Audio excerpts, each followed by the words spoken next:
Bismillah wa salatu salam ala rasulillah sallallahu alayhi wa sallam. Ikhwa al-akhawat al-fadlayat, frères en islam, chers auditrices et auditeurs, téléspectateurs et téléspectatrices, je vous salue avec le salut d'Allah et tabaraka wa ta'ala, le salut des habitants du paradis. Assalamu alaykum wa rahmatullahi ta'ala wa barakatuh. Et voilà dans cette assise, la dernière assise du mois de décembre 2021. Inch'Allah, notre prochaine assise sera sur le thème, portera le thème la fin d'année. Ici, on fait un bilan. Et donc, je suis aujourd'hui en compagnie de nos sachants et nos frères et nos imams, notre cheikh Mamoun, ahla wa sahla wa marhaban bik, notre cheikh Abdel Nour, ahla wa sahla wa marhaban bik. Donc, nos chouyours, on est dans la continuité de nos assises précédentes. Quand on a parlé, on a abordé le sujet qui est vraiment important, le sujet de la femme. Quand on parle de la femme, bien évidemment, c'est une maman, c'est l'épouse, c'est la fille, c'est la sœur. La femme et l'importance de la femme dans la société. Peu importe cette société, peu importe la confession de cette société, la femme, en tant qu'être humain, elle a une part entière. Et elle a une place entière. Si on revient un petit peu vers l'arrière, une certaine civilisation, où on se disait, est-ce que la femme elle a une âme ou pas? Et si elle a une âme, est-ce qu'elle est pareille que celle de l'homme ou pas? Et on pensait ensuite par la suite, est-ce qu'elle est égale à l'homme ou elle est inférieure?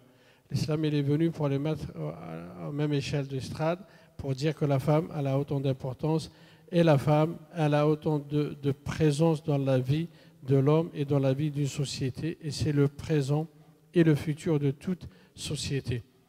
Donc, pour commencer cette assise, bien évidemment, donc je m'adresse à Cheikh Abdel Nour, et si je vous parle de la femme en tant qu'être humain, la femme à travers les civilisations, à travers le temps, qu'est-ce que vous pouvez me dire, Cheikh Abdel Nour? Au nom d'Allah, qu'il est mon miséricordieux, que les prières d'Allah ainsi que les salutations soient sur notre prophète Mohammed, sallallahu alayhi wa sallam, tous ses membres de sa famille, tous ses compagnons et tous ceux qui suivront leur pas jusqu'au jour dernier. Assalamu alaikum wa rahmatullahi wa barakatuh. Barakallahu fik ala husn al-istidhafa. Un sujet vraiment très intéressant, surtout à l'heure actuelle, avec tout le... Exactement.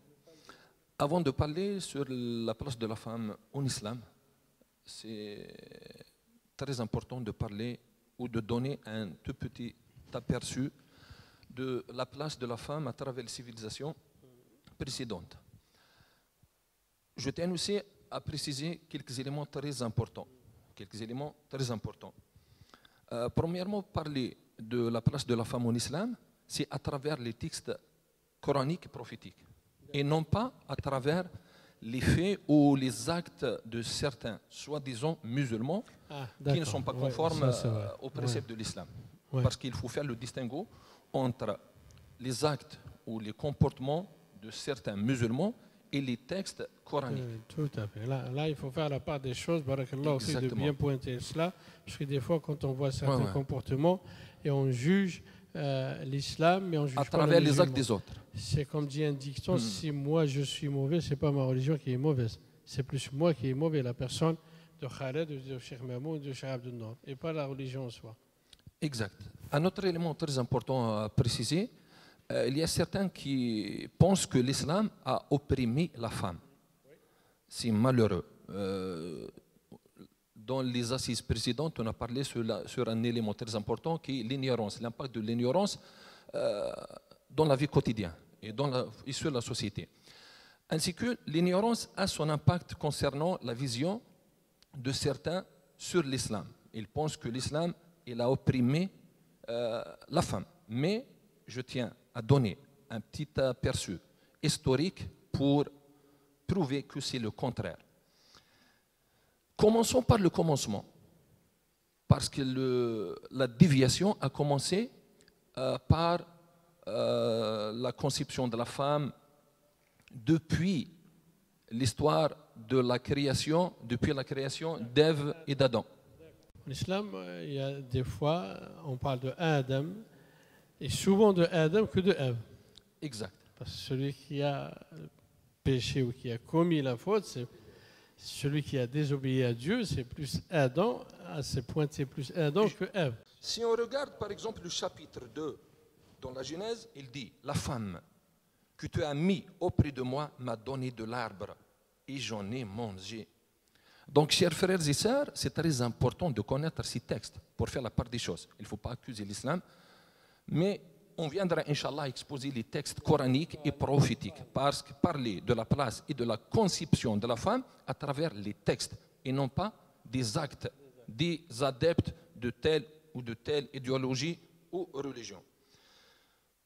Il y a un élément très important, appelé par certains philosophes et théologiens l'héritage d'Ève. Mais malheureusement, il a impacté la place de la femme, même à l'heure actuelle. Le Prophète sallam nous dit dans le sens du hadith, les femmes, elles sont les consoeurs des hommes, an-nisa ou shaqa'i ou rijal. Cheikh Mamoun, après je reviendrai vers vous, Cheikh Abdel Nour. Moi, j'ai assisté une fois à une conférence, une écrivaine, une femme, c'est une Algérienne, elle dit, dans son récit, elle dit même Dieu, il a été injuste avec la femme, et la preuve, il a envoyé que des hommes, prophètes et messagers, et il parle plus d'Adam que de Ève. Donc, elle dit dans sa conférence qu'à la base de cette injustice, elle devient d'abord de Dieu, et il l'a transmis à l'homme. Qu'est-ce que vous en pensez, Cheikh?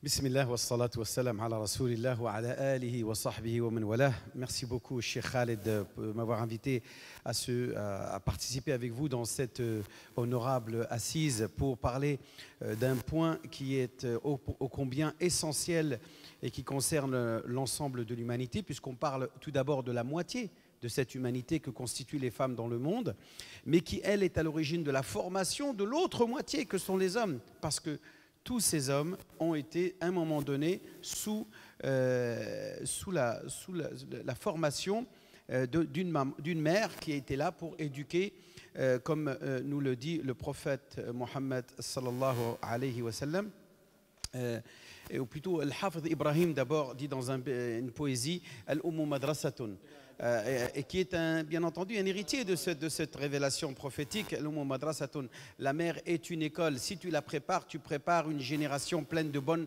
traditions et de bonnes coutumes. Tayyib al-Arak, effectivement. Donc la mère a toujours eu un rôle essentiel dans la société et n'a jamais été, comme l'ont dit certains de ces penseurs d'autres religions. Attention, il faut quand même utiliser ces textes que tu viens d'évoquer, Cheikh Nourdine, avec beaucoup de pincettes et non pas pour encourager ceux qui nous écoutent à haïr les chrétiens ou à avoir une attitude. Oui, bien entendu. C'est pas l'intention. C'est important de préciser. Notre intention, Cheikh Abdelali.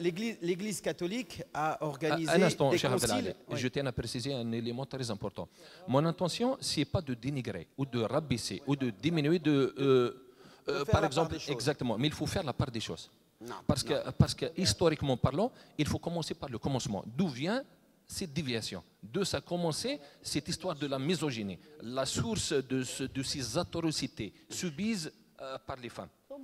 Exactement. On dit que les musulmans, nous, on a certains musulmans qui sont injustes avec les femmes. Ce que j'ai dit au début, Cheikh Abdelal, cela veut dire que ce n'est pas l'islam qui est accusé, mais c'est plus telle personne, Abdel Nour, Khaled et Abdelal.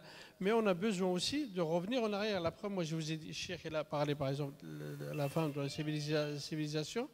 Mais moi, là, avant de vous laisser la parole, rappelez-vous, Cheikh Mamou, je vous ai dit, j'ai assisté à une conférence où la femme, elle dit que l'injustice à l'égard envers la femme, elle a commencé dès la création d'Ève et d'Adam, et Dieu lui-même, il a été injuste avec la femme. Donc, voyez-vous, on a besoin de revenir un petit peu vers l'arrière pour construire un petit peu. Je voudrais juste terminer. je vais aller dans le sens de ce que tu viens la question dont tu me sollicites, Cheikh El-Fadel, sur la notion de l'istikhlaf al-ard.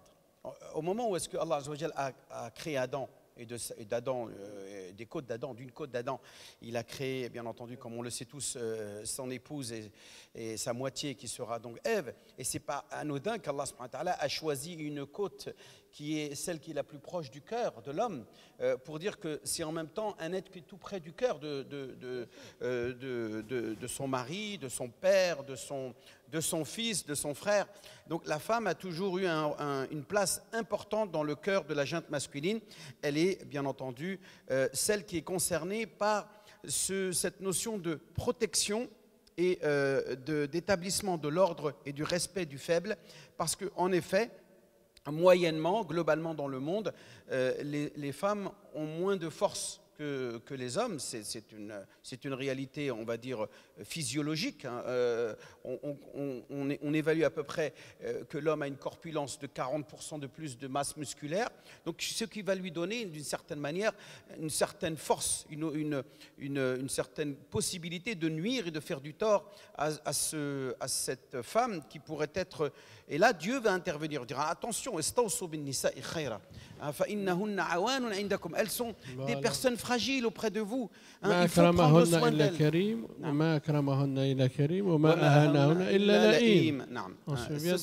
C'est un ingrat qui fera du tort aux femmes et c'est un homme honorable qui leur fera du bien, comme le dit cette belle sagesse. Donc à partir de là, le prophète alayhi salatu wassalam n'a cessé de nous encourager à faire preuve de noblesse de caractère.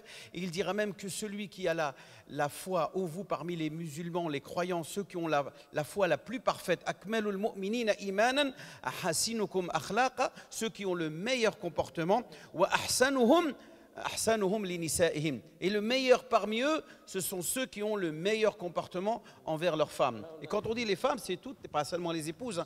On parle des filles, celles qui sont finalement fragiles. Et il dit dans un autre hadith qu'il faut prendre soin de ces deux catégories de citoyens qui sont les plus fragiles, que sont les orphelins d'une part et d'autre part les femmes, dans un hadith authentique rapporté par Tirmidhi. Donc à partir de là, le croyant doit suivre ces recommandations prophétiques pour mettre en place cette istikhlaf al-ard qui consiste à faire régner l'ordre et que le fort ne soit pas là pour opprimer et tyranniser le faible. Et la personne qui est le plus à même à être fragilisée et à être opprimée dans cette société, et même aujourd'hui, quand on voit qu'il y a plus de 4 femmes qui meurent par jour, rien qu'en France, sous les coups des hommes, de leurs maris ou de leurs amants ou je ne sais qui, ou de leurs frères. C'est totalement inadmissible en islam. Un homme qui fait preuve de violence à l'égard d'une femme quelconque, il est totalement, bien entendu, en désaccord avec la volonté divine et il est sous le courroux de la colère d'Allah subhanahu wa ta'ala. Pour la femme d'aujourd'hui, barakallahu fik, Cheikh Mahmoud. Là, parce que là, on a parlé avec Cheikh Abdel Nour, on a dit l'histoire un petit peu de cette injustice et j'ai argumenté avec une parole, bien sûr une parole où j'ai assisté à une conférence avec Cheikh Abdel. Et donc là, je laisse Cheikh Abdel Nour, vous voulez rajouter un mot, un élément, mais on n'a que 2 minutes. Et notre prochaine assise, donc on va parler avec nos chouyours aussi de la femme. Aujourd'hui, quand vous avez parlé des injustices, on en a plein au niveau du salaire, au niveau du travail, et ainsi de suite. Donc, Cheikh Abdel Nour, je vous laisse finir. Moi, je vous dis, prenez soin de vous. On se voit la semaine prochaine pour toujours finir notre assise concernant la femme. Que Allah vous guide, que Allah, Inch'Allah, vous donne une santé et que Allah vous donne de sa lumière. Je vous dis salam alaikum wa rahmatullahi ta'ala wa barakatuh. Et Cheikh Abdel Nour, Bismillah, je tiens à continuer l'élément que j'ai évoqué tout à l'heure concernant un aspect historique sur la place de la femme à travers les autres civilisations. Je tiens aussi à rapporter quelques propos de certains philosophes de renom. Parce que ces philosophes ont impacté, ont influencé la conception de la femme à travers des siècles, même à l'heure actuelle. Par exemple, parmi les philosophes de renom, Aristote. Il n'y a personne qui n'a pas lu Aristote, le disciple de Platon, ainsi de suite. Donc de là a commencé, par exemple, parce qu'Aristote, avant même l'avènement du christianisme, ainsi de suite. Donc Aristote a évoqué ce qu'on appelait à l'époque une mythologie autour de la débilité et la fragilité féminine. Par exemple, Aristote, la conclusion de sa pensée, et il s'est efforcé de démontrer qu'il existe entre l'homme et la femme une différence de nature et non pas de degré, malheureusement. Parce que la misogynie, ça a commencé de là. Donc je tiens même par exemple, les téléspectateurs et les téléspectatrices, c'est bien de lire un livre très important, un ouvrage très important en la matière, intitulé Histoire de la misogynie, le mépris des femmes de l'Antiquité à nos jours, de Bertrand Lançon et Madeleine Gargan. Donc c'est très important de lire ce livre pour avoir un petit aperçu historique de l'histoire de la misogynie. Exactement. Je termine avec la vision islamique concernant la création d'Ève et d'Adam. Allah subhanahu wa ta'ala, la conclusion, a blâmé dans divers versets coraniques Adam. Il n'a pas blâmé Ève. Et dans d'autres versets coraniques, il les a blâmés les deux. Donc c'est pour juste corriger cette conception de la femme, Inch'Allah. Dans la partie prochaine, Inch'Allah, on abordera, Inch'Allah. Donc, chers frères et sœurs, comme j'ai dit tout à l'heure, j'ai abordé ce côté historique, ce n'est pas pour dénigrer ou rabaisser, mais c'est pour donner un aspect historique seulement. Inch'Allah subhanahu wa ta'ala, نسأل الله سبحانه وتعالى أن يلهمنا رشدنا وأن يقينا شر أنفسنا وأن يعلمنا ما جهلنا وأن يوفقنا للعمل بما علمنا آمين يا رب العالمين. سبحان ربك رب العزة عما يصفون وسلام على المرسلين والحمد لله رب العالمين والسلام عليكم ورحمة الله.